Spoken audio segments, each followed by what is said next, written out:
अरे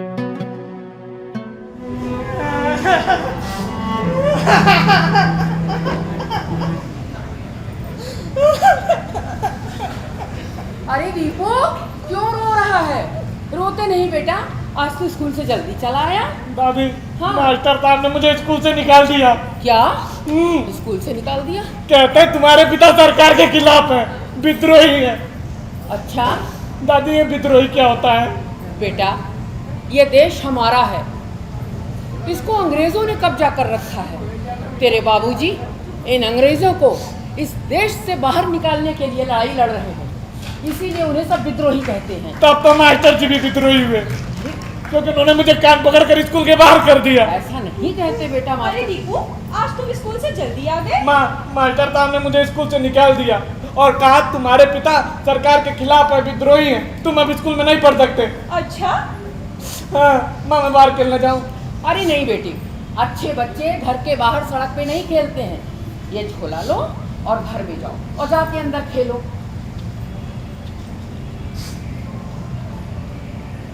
क्या बात है बहू, आज तुम कुछ परेशान लग रही हो? माँ, आज मेरा भी काम छूट गया।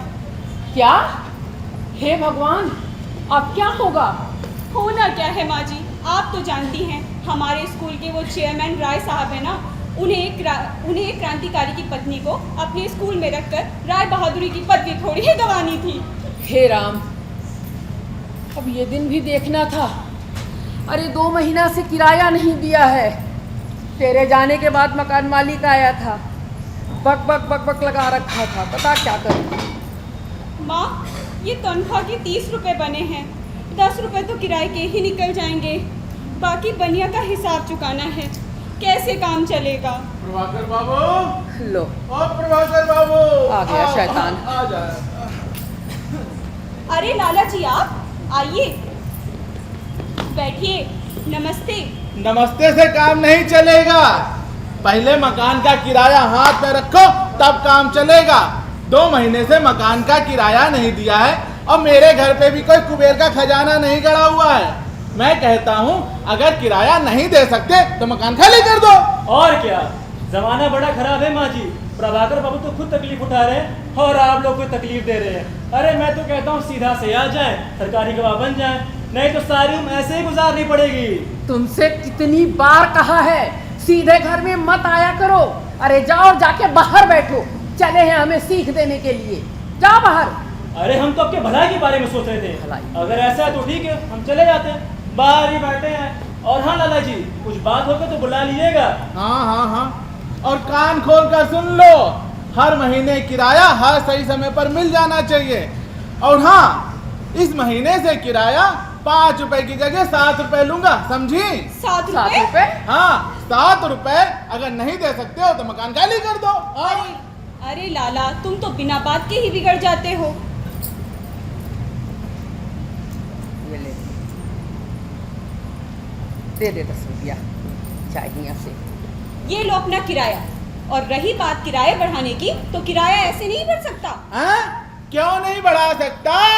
मैं चाहूँ तो कल ही तुम्हारा सामान उठवाकर बाहर फिकवा दूं। सारा थाना मेरे साथ है। मैं सोचता हूँ औरतें ना बोलूं इनसे।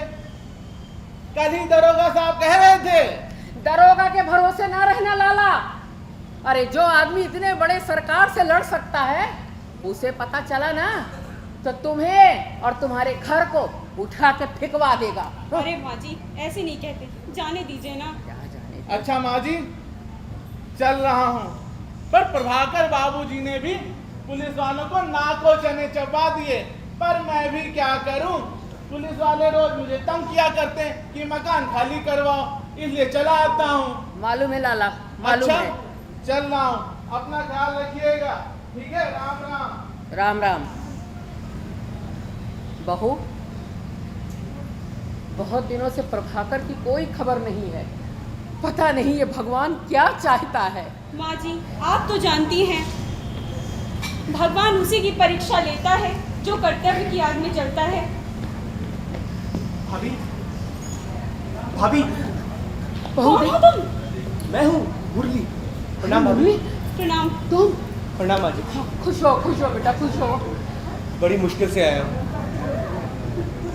दरवाजे के बाहर तो हर समय पुलिस का पहरा लगा रहता है। हाँ भैया, इनके मारे तो पड़ोसियों ने भी हमारे घर में आना जाना छोड़ दिया है। वैसे वो कहाँ है? हम लोगों ने कुछ जरूरी सामान खरीदने के लिए पिछले दिनों डकैती डाली थी। हाँ मालूम है, पढ़ा था मैंने। हाँ, उसके बाद हम पुल उड़ाने जा ही रहे थे कि बारूद फट जाने के कारण दादा का हाथ जल गया। हे भगवान, हाथ जल गया? हाथ जल गया? उनको ज्यादा चोट तो नहीं आई? अरे वो कहाँ है, कैसा है? मालूम नहीं, मालूम नहीं। पर दादा को पकड़ने के लिए इनाम की घोषणा हो चुकी है।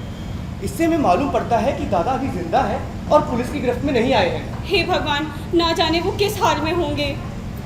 अच्छा, मैं चलता हूँ, कहीं कोई आगे ना मुसीबत आ जाएगी। हाँ। मैं यहाँ दादा की खबर देने आया था। हाँ, ठीक। प्रणाम माँ जी। प्रणाम भाभी। प्रणाम।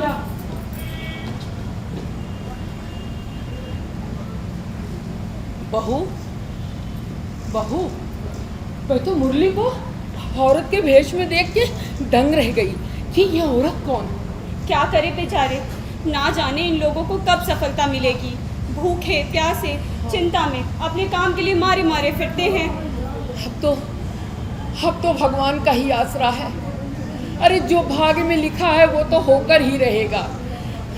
मैंने तो अपना बेटा इस देश के लिए दे दिया है। आइए हुजूर, आइए। यही वो घर है जहाँ मैंने देखा उस औरत को। कौन था यहाँ?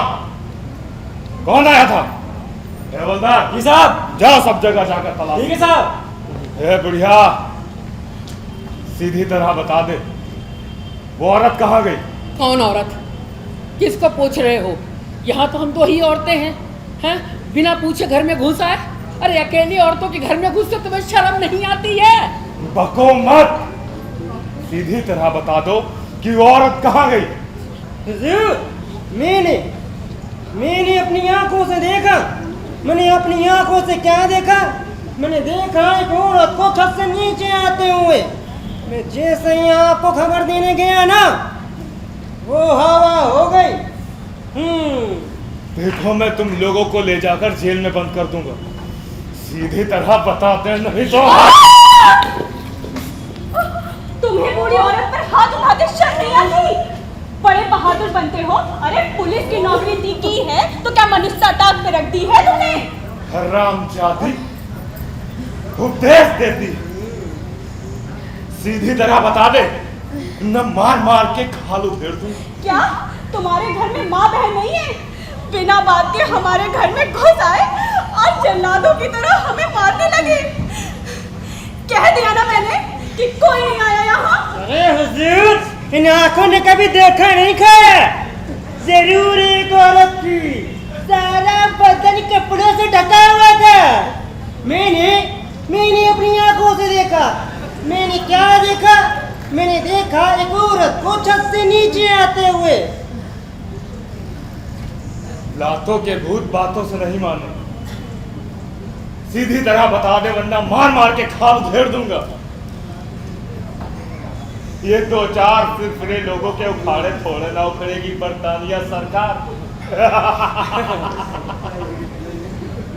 ये सिरफिरे लोग तुमसे ज्यादा देशभक्त हैं।